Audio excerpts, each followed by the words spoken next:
1 Pedro, capítulo 4, versículo 12 ao 19. Grande Deus, estamos na campanha Deus repreenda todo mal.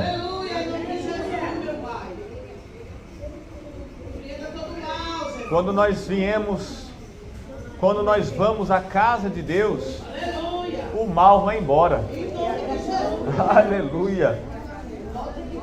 Quando nós chegamos na presença de Deus, o mal não resiste e vai embora. Aleluia.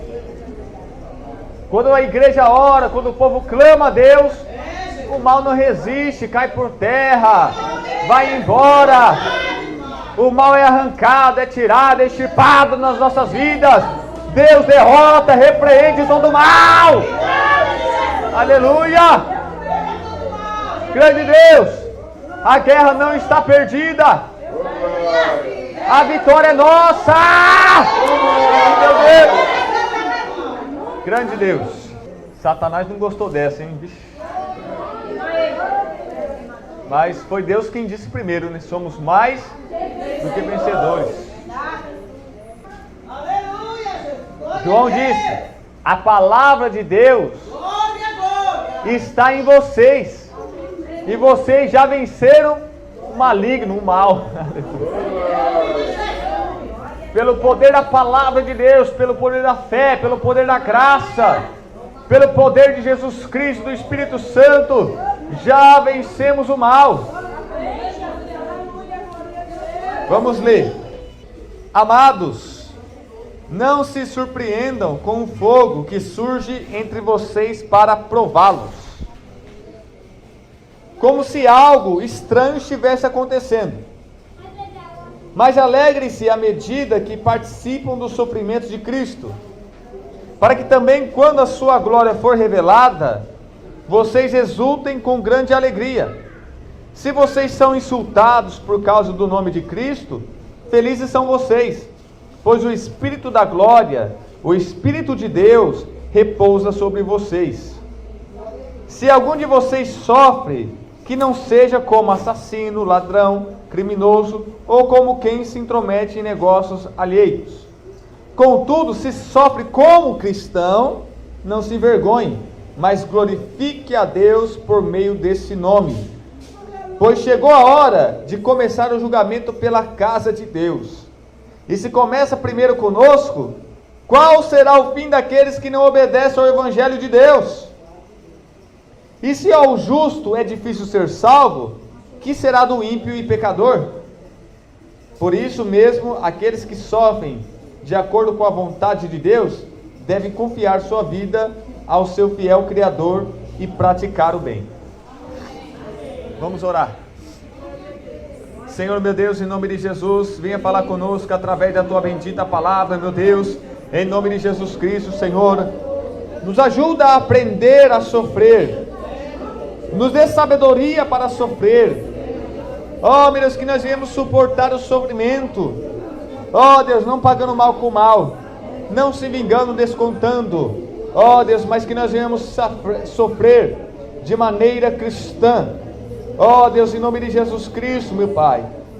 Oh, Deus, eu sei, meu Deus, que é doloroso, mas nos é imposto o sofrimento. É nos imputado o sofrimento. É mister que aconteça, é normal que aconteça, é natural sofrer, meu Deus.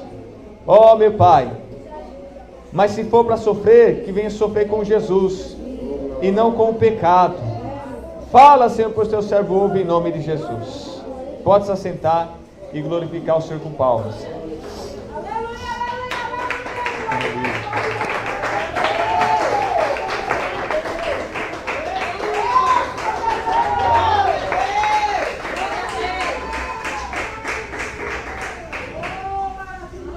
Sofrer por Deus. Esse texto vem nos falando sobre o sofrimento do crente.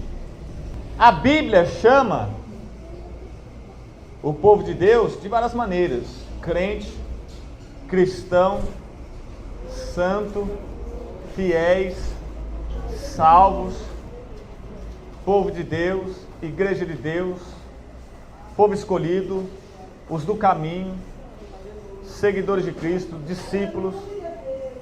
A Bíblia nos dá várias nomenclaturas e títulos. E Pedro vem falando sobre o sofrimento do cristão. Ele usa o título e a nomenclatura cristão. Porque lá no livro de Atos dos Apóstolos, na cidade de Antioquia, pela primeira vez, os discípulos vão ser chamados de cristão. Por quê? Porque eles imitavam Jesus Cristo. Porque eles se pareciam com Jesus Cristo em toda a maneira de viver. Então eles começaram a chamar aquelas pessoas de cristão, porque se pareciam com Cristo no seu viver, no seu falar, no seu andar, no seu vestir. Aleluia! E Pedro vem falando que o cristão, ele sofre. Aí você pode falar, então já que eu não quero sofrer, eu não vou ser crente. Mas o pecador também sofre. Todos nessa vida sofrem. Todos nessa vida têm sofrimento. Mas a Lauriette tem um hino que fala assim: sofrer com Cristo é bem melhor do que errar. Pedro vem falando que o cristão, ele é provado com fogo. Ele é espremido como a laranja quando você vai fazer suco. Ele é moído, espremido, apertado. O crente, ele fica dolorido, ele se machuca. O crente apanha. Aleluia. Mas aqui, qual que é a coisa principal? O assunto já está encerrado. Todos sofrem. Não tem como uma pessoa não ter sofrimento em sua vida. Se não chegou ainda, vai chegar. Mas eu não desejo isso para ninguém. Mas é normal, é mister que aconteça, que chegue o sofrimento, o dia mal na vida de todos, dos pecadores ou dos crentes. Então, o que você tem que entender é qual é a causa do seu sofrimento. Por que você está sofrendo? Por que você está sofrendo? Qual o motivo desse sofrimento? O que está causando esse sofrimento? Então você vai interrogar você mesmo. Você vai falar com você mesmo. É claro que você não vai ficar doido. Mas tem hora que a gente tem que falar com nós mesmos. Você vai falar com você mesmo. Vai perguntar para você mesmo. E você vai procurar a raiz, a fonte desse sofrimento. Ninguém quer sofrer.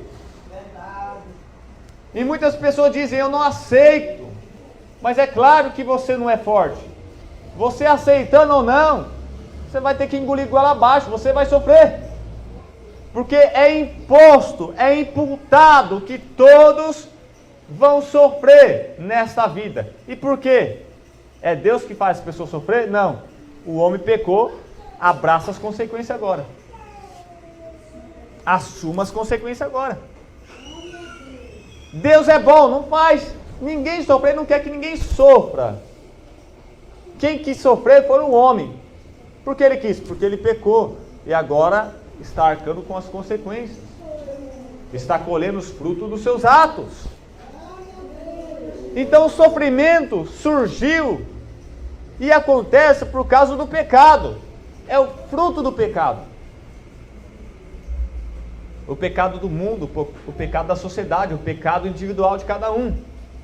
Nós sofremos por causa do mal que está no mundo inteiro, da maldição do pecado que está em toda a criação.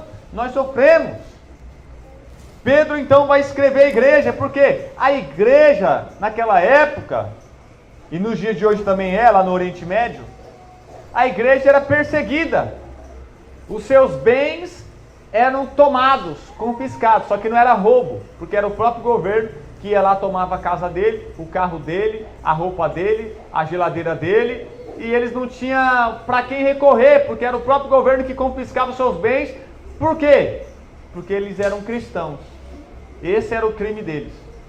Então eles eram queimados em fogueira, jogados no Coliseu para ser devorados pelos leões, viviam fugitivos pelos montes, pelas cavernas, pelos vales, eram espancados, presos, não tinham direitos de aposentadoria, de trabalho, perdia o emprego, era mandado embora, perdia parentes, rejeitado pelos próprios parentes e familiares, tudo por causa